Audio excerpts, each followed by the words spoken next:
The Department of Homeland Security issued new rules yesterday that expand the government's ability to detain and deport millions of undocumented immigrants.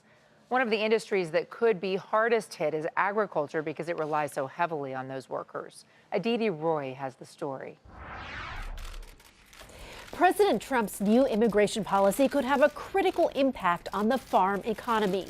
The American Farm Bureau estimates at least 50 to 70% of farm laborers are undocumented. Some farmers say the Trump administration's policy, which cracks down on undocumented workers, will strain their finances. We're in Ventura County, and we have a lot of very high labor crops here, and we're looking at huge increases in the cost of labor, and that's with the current situation. If it becomes even more scarce, it'll be hard to do business here. California is dependent on migrant labor. Fourth-generation farmer Craig Underwood worries he won't be able to find enough workers to harvest his crops.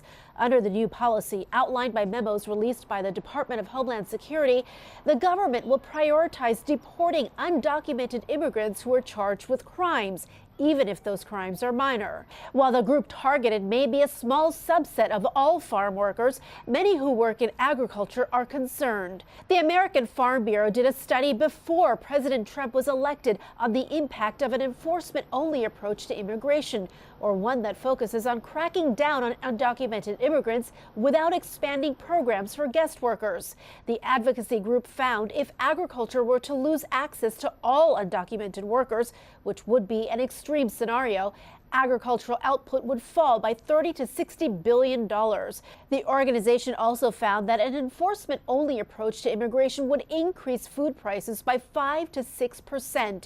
And a study commissioned by the National Milk Producers Federation and conducted by economists at Texas A&M found that even a 50% reduction in the dairy industry's immigrant workers would increase the price of milk by 45%.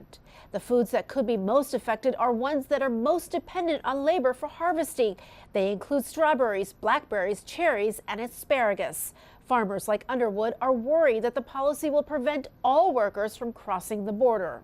It is a big part of our labor force. There hasn't been a legal way for immigrants to come into the country since the 80s. So you have to think that a good portion of our labor force is undocumented.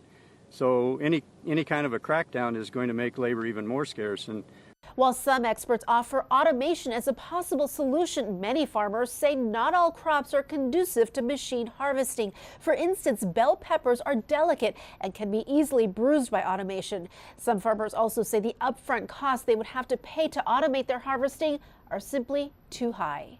For Nightly Business Report, I'm Aditi Roy, San Francisco.